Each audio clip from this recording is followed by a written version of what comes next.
I never imagined my own son would cast me out like garbage, as if the years I spent raising him meant nothing at all. The arguments had become routine, low-grade storms that rolled in with barely a warning.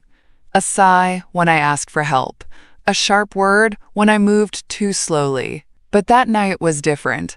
That night, something in Daniel snapped. He stood over me in the kitchen, his jaw clenched, eyes full of something I didn't recognize anymore. Not anger, not even frustration, just contempt. I had only reminded him to pick up my prescription, my blood pressure pills, the ones I needed to keep from falling over again like I did last winter. He didn't answer, just walked past me, grabbed the bottle off the counter, and marched to the front door. "Daniel," I said, my voice thin with confusion, "what are you?" He yanked the door open, rain already sweeping across the porch. Then, in one sudden careless motion, he hurled the bottle outside. "If you're that sick," he said, voice flat and cold, "go live in a hospital." And just like that, the door slammed shut. It was raining so hard I couldn't see past the windshield. The wipers did nothing. My hands trembled as I sat in his driveway, soaked from head to toe, gripping a useless bottle of pills he'd thrown at my feet. My chest felt like it was caving in, a sharp weight pressing down on my lungs, ribs, memory. I tried to catch my breath, but the sound of the rain made everything feel distant, like I wasn't real, like I was watching this nightmare happen to some other old woman who'd overstayed her welcome. I'd raised this boy, held his head through fevers, paid for his braces with weekend shifts at the diner. And now he couldn't even look me in the eye unless it was to insult me. I didn't cry. Not then. Instead, I picked up my pill bottle off the wet concrete like it was something precious. My fingers shook. The label was smeared, but I knew what it said. Low blood pressure meds, post-stroke maintenance. Necessary. Life-saving. Daniel didn't ask if I was okay. He just slammed the door. I stood there for a moment, water dripping from my hair down the back of my collar. My knees felt weak. My vision flickered. For one terrifying second, I thought I might pass out right there on the lawn. But somehow, I moved. Somehow, I got into the car, gripped the wheel, and backed out of that driveway like I hadn't just been gutted. It was a 20-minute drive to the ER. I remember every second. I counted every breath, every heartbeat, every lie I'd told myself over the last 2 years. They love you. They just have a lot on their plate. It'll get better. You're helping. You're needed.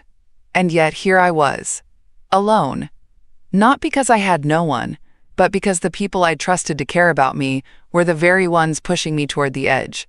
When I got to the emergency room, I stumbled out of the car and into the lobby. A nurse caught me before I fell. Her hands were warm, steady, human. She asked me what was wrong.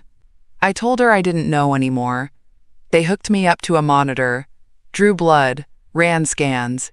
I lay in that sterile white bed with fluorescent lights humming above me and hospital-grade blankets scratching my skin, and all I could think was, this is what it's come to. My own son would rather see me collapse than care. Somewhere in the background, I could hear another patient moaning, someone's baby crying, a doctor paging cardiology, the usual chorus of suffering. And me, right there in the middle of it, quietly falling apart. No one had followed me. No one had called, not even to ask if I was alive. At some point, a nurse re-entered the room and said gently, "Your son called earlier.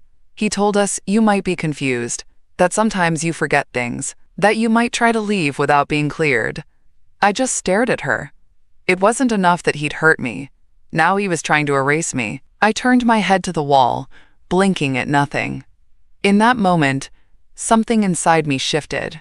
Not anger, not yet, but the beginning of something colder, something sharper than the tears I refused to cry. I wasn't going to pass away here. The room smelled like bleach and old betrayal. I lay there, eyes open, watching the IV drip into my arm while machines beeped steadily around me. I wasn't dying, not yet, but I wasn't living either. Not when everything I thought was safe had turned on me in one humiliating instant. My head throbbed, not from sickness, but from trying to make sense of it. Daniel had told the hospital I might be mentally unstable. He actually said those words. I heard the nurse whisper them to the orderly when they thought I was asleep. Her son flagged her as possibly disoriented.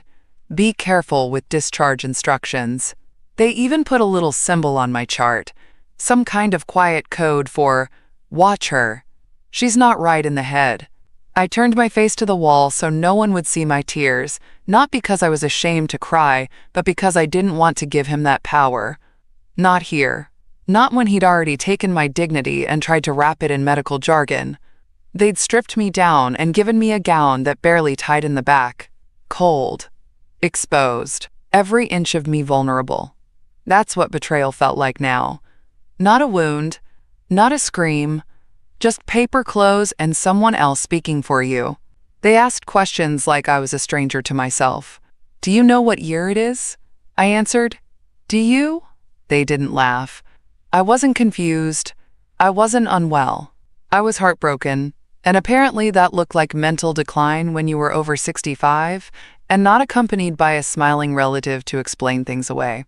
As they ran their tests, CT scan, blood panels, heart monitors, I kept thinking about how I got here, how I moved into my son's house to help. Not to be helped. To help. I remembered making school lunches at 6 a.m., the baby monitor buzzing beside my bed when my grandson had nightmares. I remembered the smell of burned eggs when the stove broke and I tried to fix breakfast anyway. I remembered holding my daughter-in-law's hand when she cried over losing her job. And now I was in a hospital bed, alone, branded as maybe not all there. Because Daniel needed an excuse. He needed me gone. But he couldn't just ask. That would look cruel. So instead, he built a version of me that no one would trust. Easier to say she's unstable than she's inconvenient. The nurse came back in, younger this time, clipboard in hand. She smiled, but her eyes were tired. Do you feel safe at home, Evelyn? The question stopped me cold. I wanted to say yes. I wanted to lie like I always had. Smile, nod, say I had a loving family who cared. But I couldn't. Not this time. So I just asked, which home? She paused, and I saw it. That flicker in her expression that said she knew. Maybe not the full story, but enough. Enough to put the pen down and not press me. I'll have the doctor come speak to you, she said quietly, turning toward the door. As it clicked shut behind her, I realized Daniel wasn't just trying to push me out. He was setting the groundwork to erase me before I could even protest, to make anything I said sound like the rants of an unwell old woman. Not credible, not worth listening to. That's what scared me most. Not that he'd stopped loving me, but that he wanted to control the story of who I was before I even got the chance to finish writing it. And I wasn't going to let him. The doctor came in just after 6, clipboard tucked under one arm, glasses low on his nose like he'd seen this 100 times before. Evelyn? He asked gently, nodding toward the chair beside my bed. Mind if I sit? Go ahead, I said, my voice steadier than I expected. He adjusted his tie and glanced at the monitors. Vitals look good. Labs came back clear. You're dehydrated, low on iron, and your blood pressure is a bit too low. But there's no sign of stroke, no cognitive impairment, no irregularities. He looked me in the eye, and this time there was no suspicion in his tone, only curiosity. Your son said you were having memory issues, that you've been disoriented, unsteady, emotionally erratic. I smiled then, not because it was funny, but because it was so precisely engineered. That was the word Daniel always used when he wanted to twist the knife politely. Erratic. Not sad. Not tired. Not heartbroken. No. Erratic. Makes people lean in just enough to doubt you. Did he? I said softly. The doctor folded his hands. I've been doing this for 27 years. You don't seem erratic to me. Exhausted? Yes. Stressed? Definitely. But your answers are clear. Your affect is even. You're not confused. I know I'm not, I said, but I was afraid no one would believe me. He nodded slowly, tapping his pen against the clipboard. I'm not going to write anything in your chart about cognitive concerns. That wouldn't be accurate. But I am going to recommend follow-up with your primary and a nutritionist. And, he paused, I'd advise you to rest. You're carrying a heavy load, aren't you? More than he could know. I pressed my lips together. I moved in with my son to help with the grandkids after my stroke. I never expected to become the burden. His gaze was soft but sharp. Families can change when power shifts, especially when there's money involved. Are you financially dependent on him? I hesitated. That was the moment I knew I wasn't just in a hospital bed. I was on the edge of something bigger, something ugly. I have a retirement account, a house I paid off before I moved in. But since my stroke, he's been managing my accounts. Said it was safer that way. Said it made things easier. I let that hang in the air. The doctor raised his eyebrows just slightly. Easier for who? I didn't answer. I didn't need to. The silence said enough. He stood, scribbled something on his chart, and said, You're medically cleared for discharge, but I suggest you don't go back to that house until someone you trust can review your legal situation. Trust, I repeated. That's a high bar these days. He stopped at the door. If no one's picking you up, we can call a social worker. I shook my head. No, I've got someone. I didn't. Not yet. But I would. As the door closed behind him, I stared at the ceiling tiles and felt something I hadn't in a long time. Anger that didn't make me feel weak. It made me feel ready. Daniel had wanted to frame me as helpless. But I wasn't sick. I was set up. And if he thought I was just going to disappear into some care facility while he enjoyed whatever control he'd stolen behind my back, he didn't know me at all. I was halfway through buttoning up my coat when I heard the knock. Not from a nurse. Not from staff. From the doorframe, a voice I hadn't heard in over 20 years cut through the sterile quiet like it had never left my ears. Still stubborn as hell, I see. I froze. David. My brother. He looked older.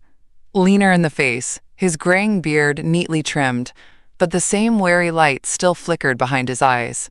I hadn't seen that face since our mother's funeral, and even then, we hadn't spoken. I wasn't sure if you'd even recognize me, he said, taking a cautious step inside. Didn't think you'd want me here. I narrowed my eyes. Why are you here?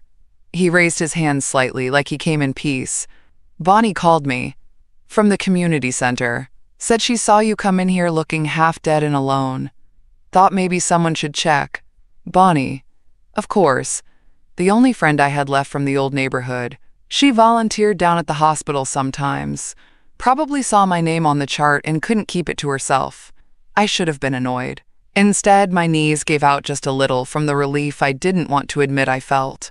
10 minutes later, the nurse handed me a discharge summary and a plastic bag with my prescription bottle, this time properly filled. You're sure someone's picking you up? She asked, glancing past my shoulder toward David. I nodded. She didn't look convinced, but she let me go. David drove in silence for the first 15 minutes. Country radio hummed low in the background, some twangy heartbreak song I didn't recognize. The truck smelled like hay and soap. Clean, but lived in.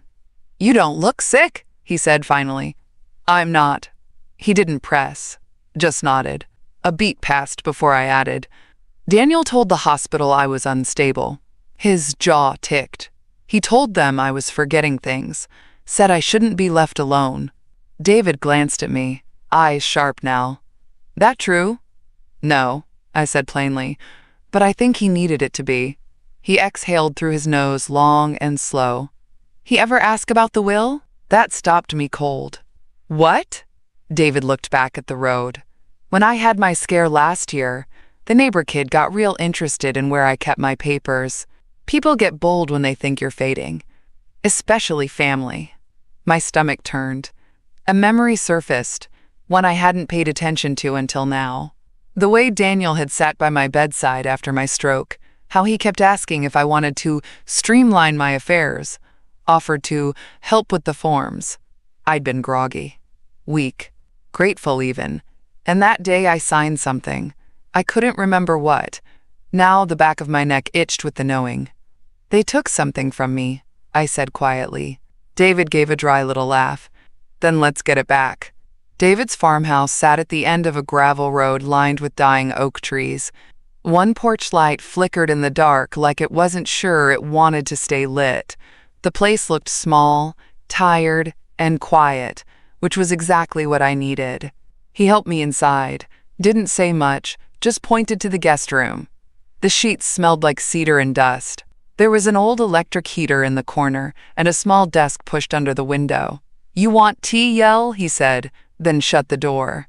I stood in the center of the room for a long time, my bag still clutched in both hands. My heart was still galloping in my chest, like it hadn't caught up to the fact that I was safe. For now.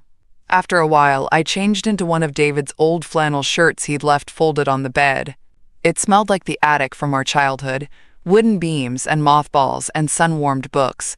It made something in my throat close up. I sat at the desk and pulled out a notepad I'd grabbed from the kitchen. David had left it there, probably for feed orders or whatever chickens need. I didn't care. I needed to write. I needed to see it all laid out. Because something had been bothering me since the drive. Daniel didn't just lose his temper. He planned this, piece by piece, and I hadn't seen it. I wrote the words, "What changed after the stroke?" at the top of the page. Then I made a list. Daniel started handling my mail. To make things easier, he kept reminding me how lucky I was to live with them. I stopped getting my own bank statements. He said it was digitally streamlined now. I only had access to a joint account. My nameplate vanished from the mailbox. And then one night, I remembered it. Something I'd buried. I had been in bed, drowsy from medication. The room was spinning a little. Emma, Daniel's wife, had come in with a manila folder. "Just sign these real quick, Evelyn," she said, like it was nothing. "Power of attorney renewals and insurance updates. Routine. Daniel said you'd want it taken care of." She was smiling. So I signed. I couldn't remember how many pages. I couldn't even remember holding the pen for more than a minute. But now I could see it for what it was. Not help. Not love. Preparation. They weren't just waiting for me to get worse. They were making sure I didn't have the tools to fight back when I did. I circled the words, "Power of attorney." I underlined it twice. Then I flipped the page and started jotting down everything I remembered about the weeks that followed. Emma asking me strange questions about my will. Daniel making offhand comments like, "It's a lot to manage your affairs on top of the kids." He even joked once at dinner, "If Mom ever goes off the rails, at least I've got the keys to the kingdom." I'd laughed. God help me, I laughed. And now I was starting to realize how deep this ran. They weren't just cruel, they were organized, calculated, predatory. There was a knock. "You okay in there?" David asked, voice low. I opened the door and held up the notebook. "I think they forged something," I said. "I think they already took control of my estate." He looked at the pad, then back at me. "You still got your mind." "I know." "Then it's not over." I blinked, the weight of everything I'd just written heavy in my chest. "David, you think they really planned this the whole time?" He didn't answer right away, just said, "Some people love money more than they love blood." I learned that years ago. I looked down at the page again. Then I picked up the pen and kept writing. The next morning, the frost hadn't even melted off the grass when I sat back down at that desk and opened my notebook again. David was already out back feeding chickens. I could hear their fussy squawks through the window, and strangely, it grounded me. That racket meant something was still honest in the world. I stared at the words I wrote the night before, "Power of attorney," and under it, "Signed while sedated." Not reviewed. That moment kept flashing in my mind. The room spinning, Emma standing over me with that damned folder, smiling like she was bringing me soup instead of my own erasure. She didn't even explain the documents, just said it's standard. I was too tired to ask questions, too trusting, too drugged, and they knew that. I turned the page in my notebook and wrote one more word. Will? Had they gotten to that too? I couldn't remember revising it recently. The last time I touched it was 6 years ago. After my husband Harold died, everything had gone to Daniel then, yes, but only because I assumed he'd honor my wishes. Because I believed I'd raised a good man. He used to kiss my forehead every Sunday night before bed when he was a boy. He'd cry if I didn't hug him twice before leaving for school. How does a child like that turn into a man who watches his mother collapse in a driveway and doesn't call an ambulance? Money, I suppose. Greed doesn't arrive all at once. It creeps in slowly. Then it sits at your kitchen table, smiling across from you, pouring your tea. David came in later with a thermos of coffee and a box I hadn't seen in years. "Recognize this," he said, setting it on the desk. It was green, metal, and dented at the corner. The kind of lockbox you only find in old closets or behind tax files. I blinked. "That's from Mama's house." "Yep," he said. "You gave it to me after the estate split. Said you didn't want to deal with the old papers." He opened it and pulled out a yellowed envelope. My name, Evelyn Rose Harper, was printed in neat blue ink at the top. Inside were my original property records. The deed to the house Daniel now lived in. My house. Paid off with my teaching pension and Harold's life insurance. I hadn't looked at the papers in years. Daniel had told me he'd, quote, digitized everything when I moved in with them. "You still own it," David said, watching me read. I looked up sharply. "You sure?" He nodded. "Unless something changed recently. Yeah. But we'd need to check with the county office to confirm nothing was transferred or sold." A new kind of fire lit in my chest. If I still owned that house, then Daniel hadn't just pushed me out. He'd done it from inside my own walls. And if he'd filed something shady under my name, that meant there was a paper trail. Somewhere, on some desk, was a forged document with my name on it, my signature, my identity. Stolen. I remembered the pen, the nausea, Emma holding a mug of tea in one hand and that folder in the other. "Just a couple signatures, Evelyn. We'll take care of the rest." They weren't taking care of me. They were taking everything. David leaned against the doorframe as I scribbled one more line. "Get copy of power of attorney, check will, check deed, all of it." "I need legal help," I said, barely above a whisper. "I know someone," he said. "Used to work with Dad. Quiet, smart, not the type to back down." I met his eyes. "I want to see what they took," I said. "I want it all on paper." He nodded once. "Then, that's where we start." The legal aid office was tucked into a strip mall, between a shuttered dry cleaner and a vape shop. The carpet inside was threadbare, and the walls were a sickly beige, but the receptionist looked me in the eye when I walked in. That alone felt like a small miracle. David waited outside in the truck. He'd driven me, but said this part was mine to handle. "You want your life back," he'd told me. "Start with your name." So I walked in alone, held my purse tight, and said the words I never thought I'd have to say in this life. "I think someone forged my signature. I need to see the papers they say I signed." The woman behind the desk blinked at me. "Do you have any idea what kind of documents?" "Power of attorney. Maybe my will. Possibly the deed to my home." Her eyebrows lifted, but she didn't ask stupid questions. She handed me a clipboard and gestured to a chair. That's when I met Shaina. She was young, mid-30s maybe, with a soft voice and firm eyes. She read everything I'd written on the intake sheet and didn't flinch. When she brought me into her office, I noticed a photograph on her desk. Her mother, maybe. Elderly. Smiling. Shaina didn't waste time.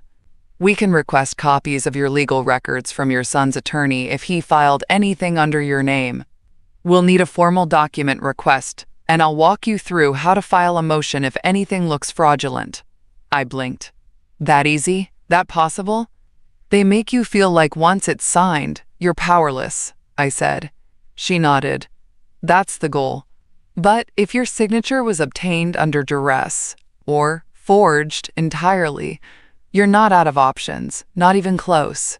She handed me a form to authorize the request. Then she paused.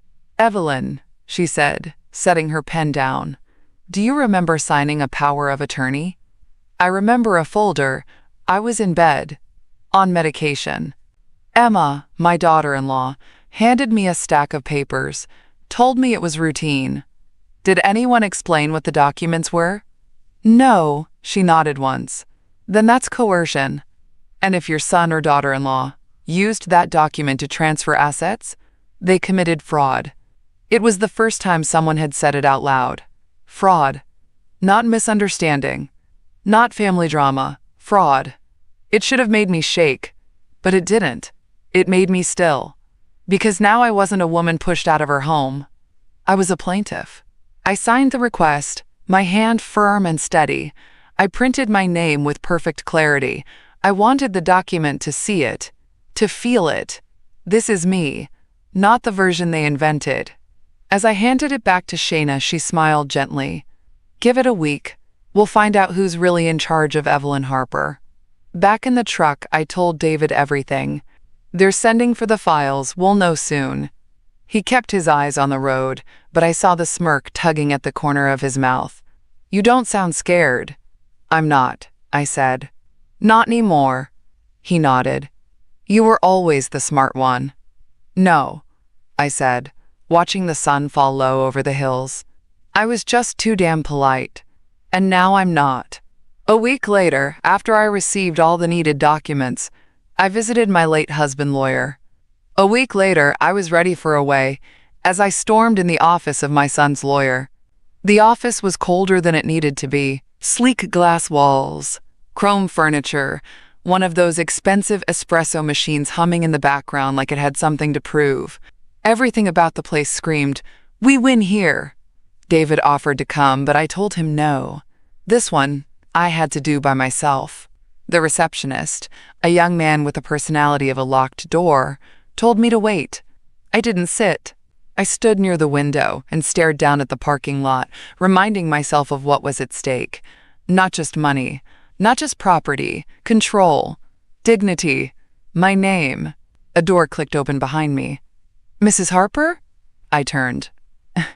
There he was, Mr. Claude Frisk, Daniel's lawyer. He was younger than I expected. Late 40s, maybe. Tan face, perfect teeth, expensive shoes. The kind of man who said your name like a formality, and your rights like an inconvenience. We shook hands. His grip was limp. This way, he said. His office was full of dark wood and diplomas. The shelves were lined with awards, framed commendations, articles about elder law in thick black frames. I almost laughed at the irony. He gestured for me to sit. I did. He opened a thin manila folder and slid a few sheets of paper across the desk. As requested, power of attorney documentation, executed 6 months ago. I didn't touch them. Can I see the signature page? I asked. He obliged. There it was. My name, written in shaky cursive. Too neat to be scribbled in confusion, too unfamiliar to be mine. Like someone mimicked my handwriting but missed the rhythm. That's not how I sign, I said. He leaned back in his chair, folding his hands over his stomach. I've seen a lot of signatures, he said, voice smooth. People's handwriting changes when they're medicated. Or tired. I looked at him. He smiled like he'd already filed the win. Evelyn, he said softly, like he was doing me a favor. Your son stepped in because he was concerned about your health, your memory. There were questions of competency. Not from a doctor, I snapped, only from him. He didn't flinch. I leaned forward.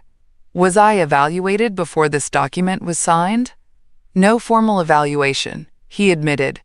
But your family had witnessed moments of confusion.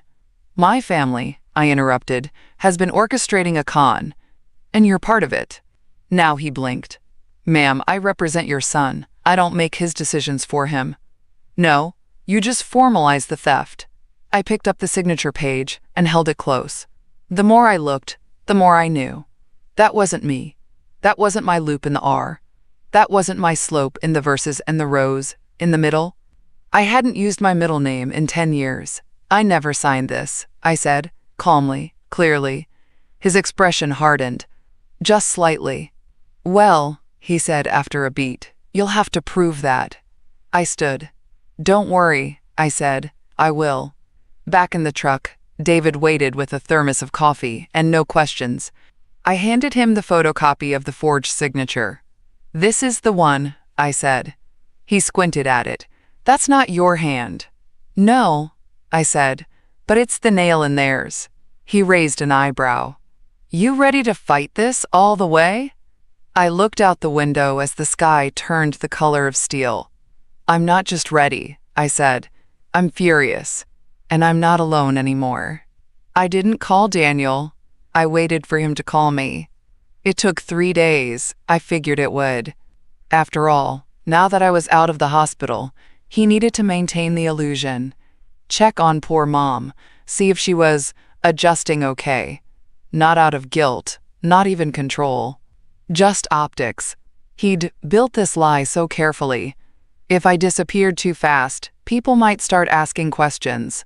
The phone rang at 6:42 p.m., just like always, after the kids were put to bed, after Emma had her wine, when his voice got that sickly sweet tone he thought sounded like concern.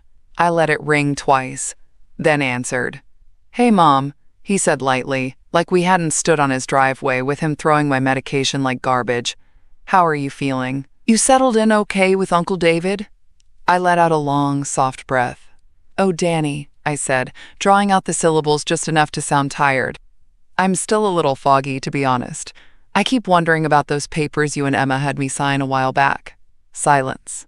Then, what papers? I almost smiled. You remember, I said, when I was in bed after the stroke? Emma brought in a folder. Said it was just insurance. Or maybe it was about my will? I can't quite remember. He laughed, a thin, nervous sound. Oh, Mom, it was nothing important, just keeping things organized, you know? You said you trusted us. I did, I said. Still do, sweetie. But I was thinking the other night, I might have made a mistake. You know, I get so forgetful. Would you mind telling me again what those papers were? There was a pause. Too long. Then his voice dropped half a pitch. Why are you asking? I let out a tiny chuckle. No reason. David just gets nervous about legal things. He's old-fashioned. Keeps telling me I should know what I signed. I mean, Daniel cleared his throat. It was just some basic estate stuff. Nothing's changed. Another lie. I wanted to ask him about the signature, about the forged middle name, about the handwriting that didn't belong to me. But not yet. Instead, I said, Danny, do you think I need someone managing my money now? Am I really that far gone? His voice softened, like he was petting a dog he planned to leave outside. No, Mom. Of course not. It's just easier, you know? Emma's good with numbers. You said you wanted help. I suppose I did, I said, with the weight of someone who's almost convinced herself of it. He sighed. I'll come visit soon, okay? The kids miss you. That was the cruelest line of all. He knew I'd raised those children, while Emma recovered from her postpartum depression, while Daniel worked 12-hour days at the farm. I changed more diapers than either of them combined. But now I was a relic, something useful until I wasn't. Bring them when you do, I said. I'll make cookies, like the old days. He sounded relieved, thought he'd pulled me back under. I'll check my schedule. Take your time. When I hung up, my hand was steady, my breath even. David peeked in from the hallway. He fall for it? I turned to face him, voice flat. He doesn't even know I've stood up yet. His name was Harold Peterson, but everyone in town called him Mr. Peterson like he was part of the furniture, sturdy, dry, and impossible to replace. He hadn't answered his phone, so I took a risk and showed up at his office, the same place he'd drafted Harold's will all those years ago. The lobby still had that smell, aged paper, lemon cleaner, and pipe tobacco he hadn't smoked in years. The receptionist looked surprised to see me. Mrs. Harper, she said with a warm nod. He's still here, but only part-time now. Can I tell him who's... He'll remember, I said quietly. Just tell him Evelyn. She disappeared down the hallway. A moment later, the door opened, and there he was. Older now, walking with a cane and a slight limp. But his eyes? Sharp as they'd ever been. He stared at me for a moment, and then that stern face cracked just enough for a smile. Harper, he said, like I'd never left. About time. His office hadn't changed. Same desk, same leather chairs that made your back ache just right. He poured 2 glasses of water and sat across from me. I heard you'd moved in with your boy, he said after a beat. Heard things didn't go smooth. They went smooth, I said. Too smooth. That's the problem. He nodded, tapping his fingers on the armrest. He been at your money? Worse, I said. My name, my signature, my home. Then I told him everything. The stroke, the folder, the fake signature, the forged power of attorney. The look on Daniel's lawyer's face when I said I remembered none of it. Mr. Peterson didn't interrupt. He didn't scribble notes, just sat, his face growing harder with every word. When I finally stopped, he leaned forward and said quietly, "You remember what Harold told me before he passed?" I blinked. "What?" He said, "If Evelyn ever needs help, real help, the kind where you've got to go to war, tell her to call you, and don't let her pay for it." He chuckled. Didn't think I'd take him literally. I couldn't breathe for a moment. My hands shook. "You'll help me?" He scoffed. "You're still you, Evelyn, sharp as a tack, which means this guardianship nonsense is dead in the water, if we hit it right." He reached behind him and pulled an old file. Thick, heavy, my name on the tab. Last will, 2017. You're listed as sole owner of your home. No secondary trustee, but if he's claiming power of attorney, and he's using it to control access to finances or assets, then we hit him with a revocation and an injunction. I blinked. That simple? Simple's not the same as easy, he said. But yes, we prove forgery, show lack of consent, get medical testimony that you're competent. Then we rip that guardianship to shreds and make sure he can't touch a dime. He flipped the file open. But first, we file notice. That lets him know you're not lost. You're coming. Outside, the wind bit harder than before, but it didn't chill me. Not this time. I held the revocation paperwork in my hands, pressed tight between my fingers like a torch. Back at the farmhouse, David took one look and nodded.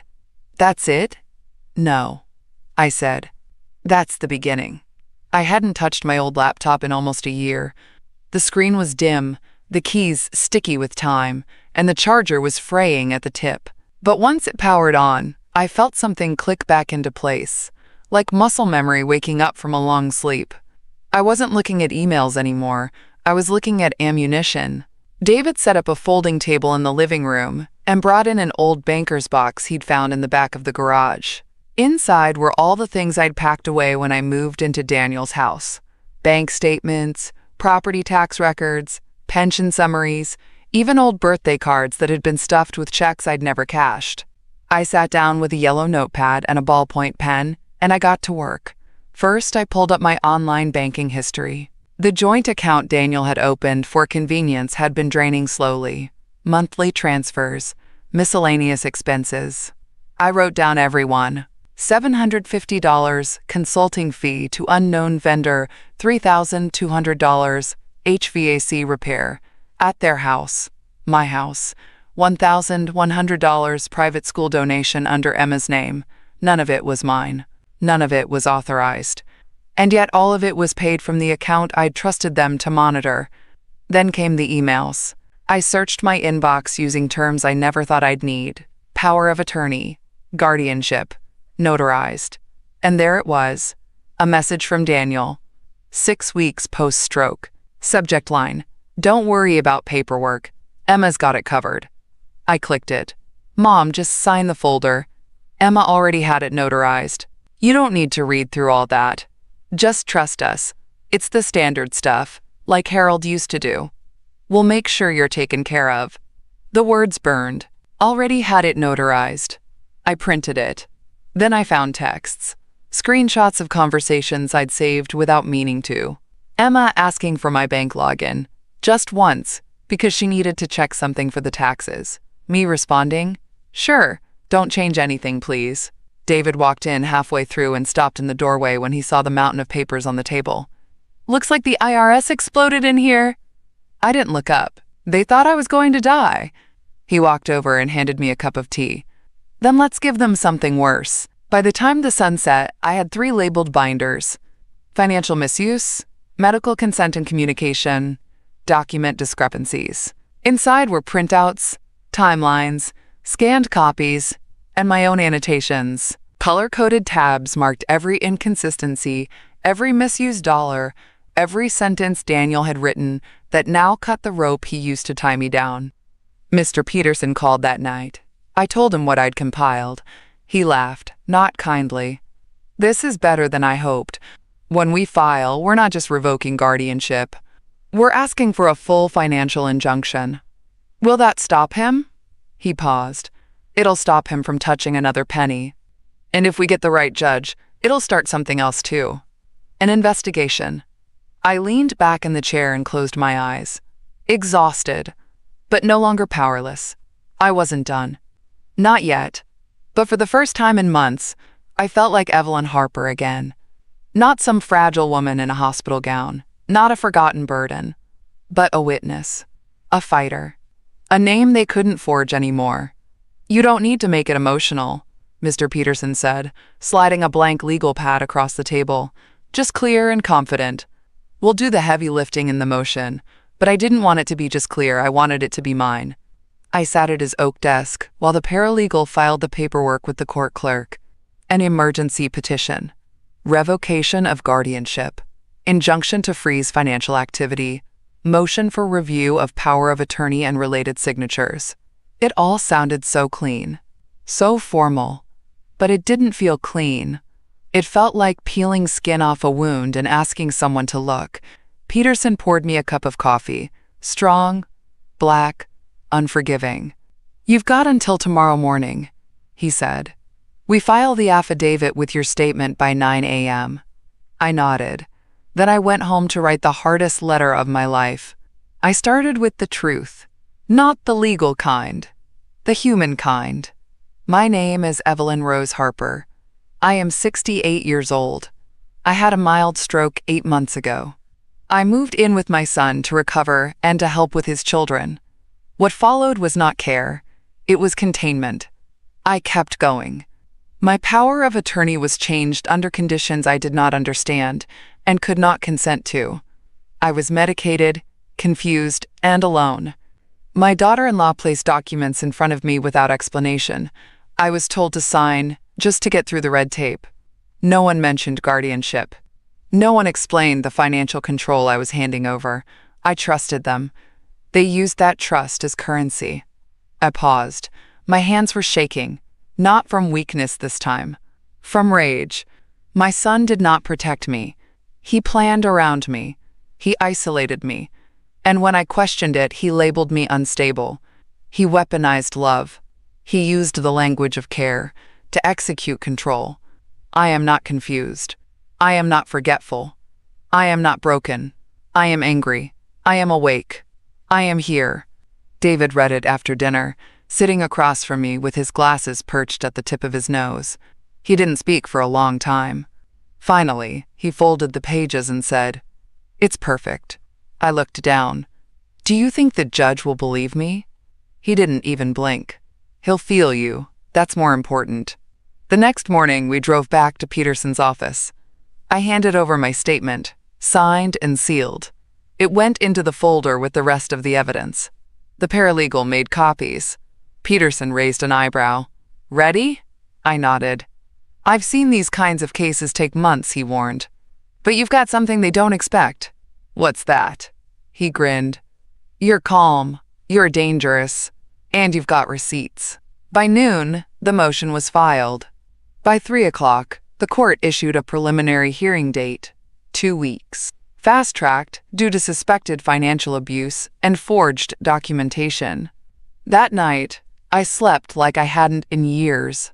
Not because I was free yet, but because now there was a path to it. The courthouse smelled like old paper and polished wood. I'd only been in one once before, for jury duty back in the 90s. I remembered fidgeting in the hard bench seat, waiting to be dismissed so I could go home and cook dinner for a husband who'd never ask how it went. Today, I didn't fidget. Today, I stood tall. The hearing room wasn't dramatic like on TV. No gavel bangs, no shocked gasps. Just fluorescent lights and worn carpet, and a judge who looked like she'd seen enough family betrayals in her career to be completely numb to them. But when she called the case Harper versus Harper, guardianship revocation and financial injunction, You could feel the tension snap like a rubber band. Daniel sat across the aisle with Mr. Frisk, his fancy lawyer with the smug mouth and the soft hands. Daniel's tie was crooked. His eyes wouldn't meet mine. Good. Let him squirm. Mr. Peterson stood and delivered our filing with precise calm. Your Honor, we contend that the original power of attorney was signed under duress and without mental clarity. We further contend that no formal competency evaluation preceded the guardianship, and that the financial activity executed under said authority warrants investigation for abuse and fraud. The judge looked through the binder, page after page. She didn't speak for a while. Then, Mrs. Harper, would you like to address the court? I stood. I didn't unfold my notes. I already knew every word. My name is Evelyn Rose Harper. I am not incompetent. I am not confused. I am a woman who trusted her son, and I am a woman who was betrayed. After my stroke, I moved in to help, because that's what mothers do. I signed what was handed to me because I believed I was being protected. I was not. I was managed, silenced. My signature was used to take control of my accounts, my property, and my decisions. Not to serve me, but to serve the comfort of those who claimed to love me. My son stood on a driveway and told me I was a burden. He watched me drive myself to the hospital alone and then called ahead to tell the nurses I might be unstable. He didn't check on me. He didn't ask if I was okay, but he made sure the documents were filed. This guardianship wasn't created to help me. It was created to remove me. But I am still here, and I am asking this court to give me back what was always mine. My name, my choices, my life. When I finished, the judge didn't speak right away. Then she looked at Daniel. You have anything to say? He stood, red-faced, tugging at his shirt collar. I was trying to help her, he said. She did forget things. She was confused. I mean, you heard her. She signed it. She didn't object until now. The judge flipped to the signature page. Then she pulled out my driver's license. Then the notary's stamp. Your mother hasn't used her middle name on any formal ID in 12 years, she said. This signature spells it out in full. Daniel blinked. I didn't forge anything. The judge raised one eyebrow. Then you'll welcome an investigation. Mr. Peterson smiled like a cat watching a mouse try to climb out of a trap. I hereby revoke the guardianship. Mrs. Harper's financial rights are fully restored, and I am forwarding this case for further review by the district's fraud division. Bang. Done. I didn't cry. I just breathed and watched my son stare at the floor like it had answers he'd never get again. Daniel caught up to me just before the courthouse exit. Mom, wait. I didn't stop walking, not right away. I wanted him to feel the same thing I'd felt that night on the driveway, like he might collapse and no one would catch him. But eventually I paused in the corridor, near the vending machines. Fluorescent lights buzzed overhead. I never meant for it to go that far, he said, breathless, as if the apology might soften the evidence now pinned to his name.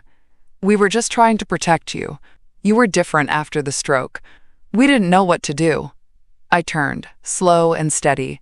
You didn't ask what to do. You decided. His face fell. I thought, he shook his head, I thought if we just made it legal, it would be easier for you. For us. No, I said flatly. You made it easier to control me. He glanced down the hall, lowered his voice. You don't know how hard it was, Mom. Emma and I were drowning with the kids, and then you were sick, and we didn't know if you'd bounce back. We were scared. I stepped closer. You were scared of not getting my money, Daniel. Scared of not having power. Not of my health. Not of my confusion. You didn't even ask how I felt. You just signed my life away with a forged name and told the hospital I was senile. His eyes welled for the first time. But I didn't trust those tears anymore. He cried as a child when he got caught, too. Not because he was sorry, but because he hated the consequences. You ruined everything, he whispered. All you had to do was stay quiet. That was it.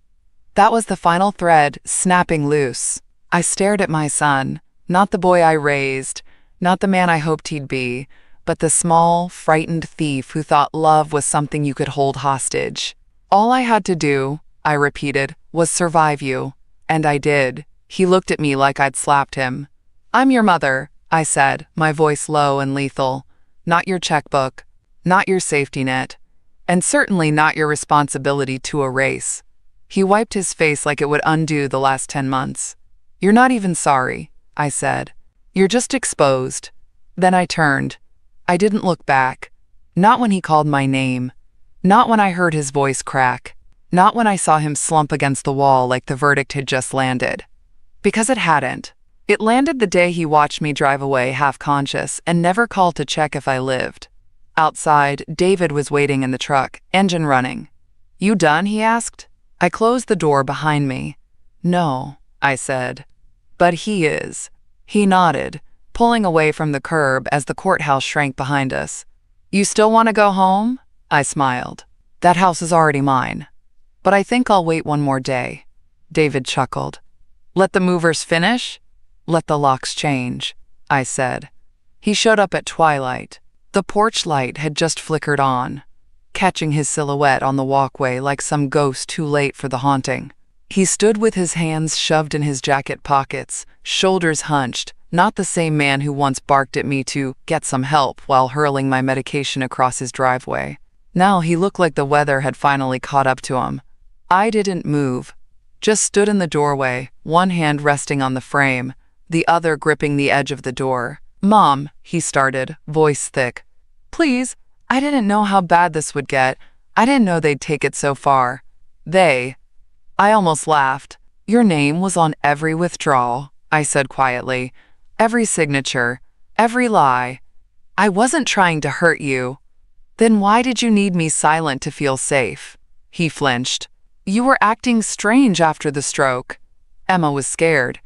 "We thought maybe it would just be temporary. You'd let us manage things and—" "Manage me, you mean?" "No." He stepped forward. "It wasn't like that. You told the hospital I was mentally unfit," I said. "You took away my accounts. You took my name. And when I got sick, you didn't sit by my bed. You stood on the front lawn and told me to leave." He swallowed hard. Tears were forming, quick and useless. "I just wanted to protect the family." "You mean the family that starts and ends with you?" I asked, because I was family when I was changing diapers and cooking dinner.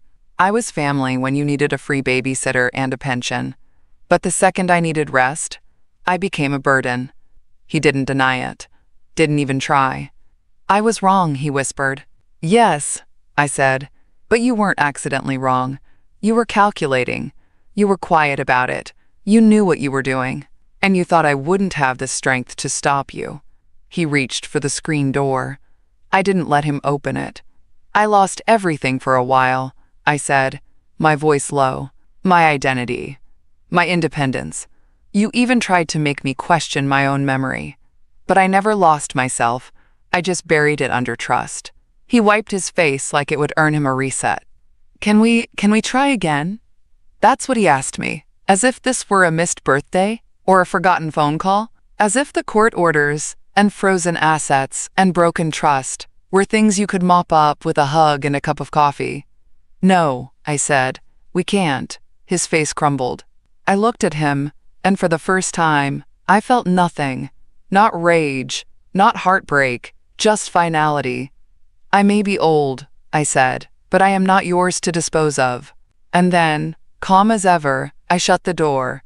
It clicked with a clean, satisfying sound, like closure, like peace, like a woman who didn't need to raise her voice to end a war. I watched him from the window as he walked away, head down, steps slow, the way I walked away from that hospital bed. But I didn't call after him. Some people don't come back into your life. They just return long enough for you to refuse them.